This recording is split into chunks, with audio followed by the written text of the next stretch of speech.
Buonasera e ben ritrovati a questo nuovo appuntamento con l'informazione di Prealpina.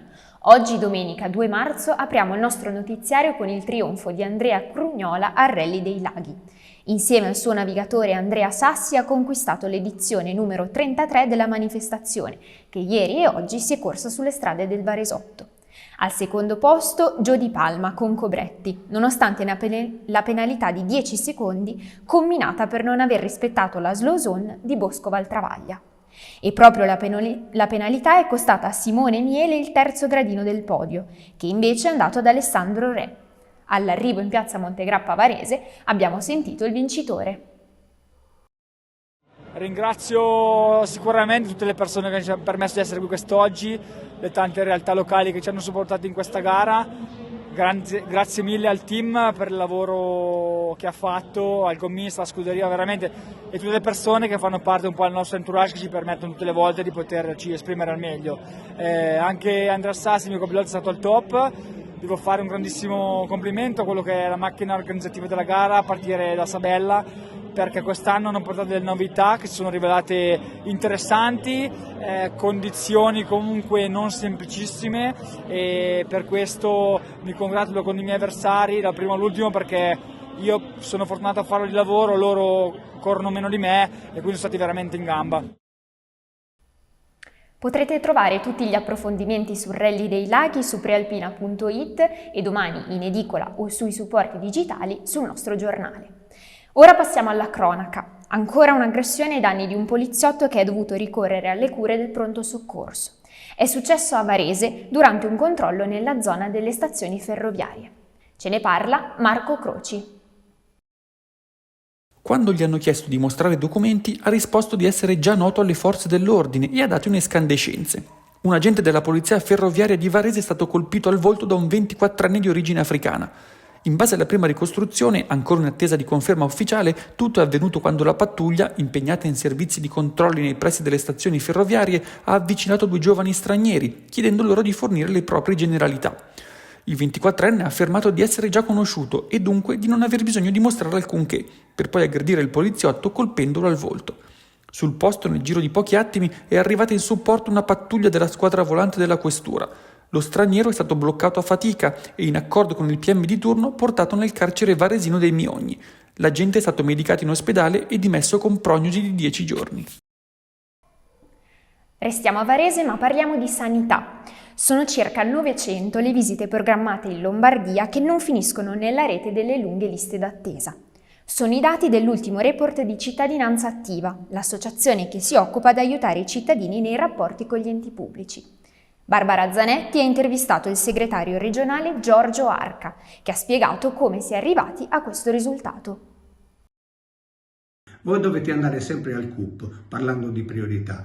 Guardate sempre lo sportello dove vi presentate il numero. Loro in una settimana, 8 giorni, dovrebbero richiamarvi prendendo il vostro numero di telefono e darvi l'appuntamento. Se non lo fanno, venite da noi e noi andiamo a verificare il perché questa presa in carico non è andata a buon fine. Vi diamo una mano a dover ottenere la visita che vi spetta di diritto. Facciamo l'esempio della B, che dovrebbe essere in 10 giorni. L'abbiamo avuta in una media regionale di 19 giorni. Queste sono un po'. Quella da 30 giorni, che doveva essere in 30 giorni, l'abbiamo avuto in 42, una media di 42 giorni. E ora apriamo la pagina dedicata al Carnevale. Questo fine settimana sono partiti in tutta la provincia i festeggiamenti. A Busto Arsizio è avvenuta la tradizionale consegna delle chiavi al Tarlisu. C'erano per noi Francesco Inguscio e Domenico Ghiotto di Agenzia Blitz. Tarlisu, ti consegno le chiavi. Oggi è il gran giorno della consegna delle chiavi della città al Tarlisu, tra l'altro nel 50° della famiglia Sinaghina. Abbiamo qui il Tarlisu, la Bumbasina, la Fudretta e il sindaco, ma non per questa settimana, Emanuele Antonelli. Sì, è vero, però ci lega una grande stima e un grande affetto, perché sembra un burbero, ma dopo ogni tanto mi dà retta, dai. Il sindaco si potrà riposare questa settimana, tanto ci pensa il Tarlisu. Mica tanto, va come conciato. Mi sa che dovrò lo stesso andare a dare una mano, perché insomma rimettiti in fretta, perché la città ha bisogno di un sindaco efficiente. Diciamo, ci si prepara a un bel carnevale quest'anno, si spera. Ah sì, speriamo, e se sarà un bel carnevale è dovuto a tutte queste persone che si impegnano ogni anno per portare a busto i carri, per poter permettere a tutti i nostri cittadini di godere di questa bellissima giornata. È un lavoro veramente difficile che fanno tutti, perché oggi fare un carro non è semplice, sia dalla location che anche dei costi, per cui li ringrazio doppiamente per gli sforzi che fanno per regalare un momento di serenità e tranquillità alla città. Per tutto il mondo questo è un stocco, se ne va in giro col suo bel fiocco. Enrico Argentiero è il nuovo coordinatore cittadino del Circolo di Varese di Fratelli d'Italia. È stato eletto questa mattina durante il congresso che si è svolto al MIV. Ascoltiamo le sue prime dichiarazioni al microfono di Andrea Giacometti e Stefano Benvenu di Agenzia Blitz. Volevo ringraziare tutto il Circolo di Varese perché siamo arrivati ad una candidatura unitaria che all'inizio non era assolutamente scontata, ma che rappresenta anche un segnale di maturità del partito sulla città di Varese. Un partito che sente la responsabilità di essere il primo partito della coalizione e che si candida insieme agli alleati di centrodestra a proseguire in questi 2 anni per arrivare poi alle elezioni del 2027 forte, unito e compatto e, mi auguro, vincente nella prossima tornata. Qual è il giudizio sull'attuale amministrazione di Davide Galimberti, centrosinistra? Ma ovviamente il giudizio da parte nostra non può che essere, non positivo, non tanto per gli amministratori che, devo dire, anche all'inizio della loro esperienza hanno dato un forte impulso, ma questo forte impulso negli ultimi mesi, nell'ultimo periodo è venuto molto meno e sono diventate evidenti anche delle difficoltà. Noi vogliamo una città più bella, più sicura, più vivibile e più attrattiva soprattutto per i nostri giovani affinché possano avere la possibilità di rimanere qui a Varese e magari non andare necessariamente da qualche altra parte. Dal 13 al 16 marzo si svolgeranno nel Varesotto i Fashion Days. La manifestazione dedicata alla moda sostenibile prevede un cartellone di oltre 100 eventi e vedrà coinvolte 175 attività della provincia. Adriana Morlacchi ne ha parlato con Cristina Riganti, presidente di Federmoda Varese. 4 giorni, dal 13 al 16 di marzo, Fashion Days è dedicata completamente al comparto dell'abbigliamento e quindi a Federmoda, ma i protagonisti sono i nostri associati, con il coinvolgimento non solo di questa categoria ma anche di altre categorie. Quindi abbiamo creato 100 eventi più o meno su tutta la provincia di Varese. Abbiamo dato la possibilità ad ogni commerciante di essere il protagonista di questi 4 giorni con eventi sia in store che con collaborazioni anche di altre categorie.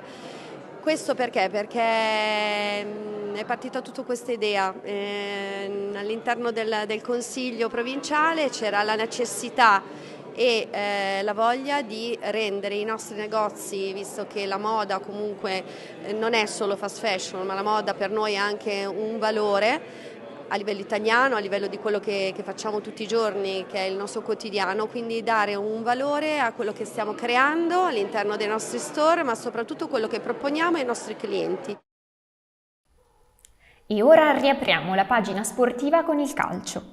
Questo pomeriggio in campo le nostre squadre per la 30ª giornata del campionato di Serie D. Vediamo com'è andata nel servizio di Guido Ferraro. Oggi pomeriggio, nella 30ª giornata del campionato di Serie D, vincono la Varesina 1-0 sul Club Milano, successo pesantissimo deciso dal difensore Mappelli al 23esimo del primo tempo, che riporta le Fenici allenate da Marco Spidi in piena zona playoff al 5° posto. Sconfitto il Varese sul campo del Dertona 1-0 a 7 minuti dalla fine, il 4º gol del centrocampista Carli condanna i biancorossi alla seconda sconfitta esterna consecutiva, la 5ª in questo campionato. Successo pesantissimo pesantissimo in rimonta della Castellanzese grazie al bomber Chessa all'11° centro al primo minuto della ripresa e poi autore dell'assist per il colpo di testa vincente del centrocampista Castelletto al 24° sempre del secondo tempo, dopo che il gol dell'ex milanista Paloschi dopo appena 5 minuti aveva illuso i bresciani della Pro Palazzolo. Debutta vincendo il nuovo allenatore dei neroverdi Amedeo Mangone. Infine pareggio per 0-0 dell'Arconatese in casa contro la Casatese Merate, un punticino di speranza per gli oroblu di Giovanni Rivieri, attesi domenica prossima allo stadio Provasi dalla Castellanzese, che non vince in casa da 5 mesi. E poi volley. La Wiba chiude la regular season con una vittoria sul già retrocesso Talmassons. Per le farfalle però il successo è arrivato solo al quinto set. Ora ai quarti di finale dei playoff scudetto, Busto se la vedrà con Scandicci. La Eurotech Wiba chiude la regular season del campionato di Serie A1 femminile e lo fa con una vittoria seppur di misura davanti al pubblico di casa. Dopo la sconfitta di mercoledì con Roma, ieri sera le farfalle di Busto Arsizio hanno battuto la CDA Volley Talmassons, già aritmeticamente retrocessa in Serie A2. Vittoria di misura, come detto, conquistata solo al tie break chiuso sul 15-11. La classifica faceva pensare a un pronostico a senso unico per la squadra di coach Barbolini, già sicura del sesto posto, ma i brividi non sono mancati. Il team friulano si è dimostrato infatti un avversario ostico da affrontare e i parziali lo hanno confermato. Dopo la vittoria del primo set per 25-13, Lualdi e compagni hanno incassato una doppietta 25-27 e 20-25 per poi tornare a vincere in sicurezza con il quarto set sul 25-18 e il quinto chiuso 15-11. Ora dunque nel mirino ci sono i play-off. Tanti i temi e le notizie che troverete sulla Prealpina di domani, disponibile in edicola e sui supporti digitali. Sentiamo qualche anticipazione da Fabio Pellaco. Buonasera, sulla Prealpina di domani da non perdere l'approfondimento di Paola Grimaldi sull'aeroporto di Malpensa, tra le prime aziende in Italia dove sono messi in atto tutti i rimedi possibili per contenere le emissioni di anidride carbonica. Torniamo poi sull'emergenza sicurezza varese. Poco fa abbiamo sentito proprio nel nostro telegiornale di un'altra aggressione a un poliziotto. Sul giornale di domani facciamo il punto della situazione. E poi 2 pagine sono dedicate al carnevale perché cresce l'attesa in vista della settimana più allegra dell'anno. Oggi la consegna delle chiavi al Tarlisu, a Busto Arsizio, la sfilata di Sesto Calende e tanto altro. Oggi a Varese è arrivato anche Rocco Siffredi con il suo spettacolo al Teatro di Piazza Repubblica. Sul giornale di domani Diego Piesati ci racconta tutto.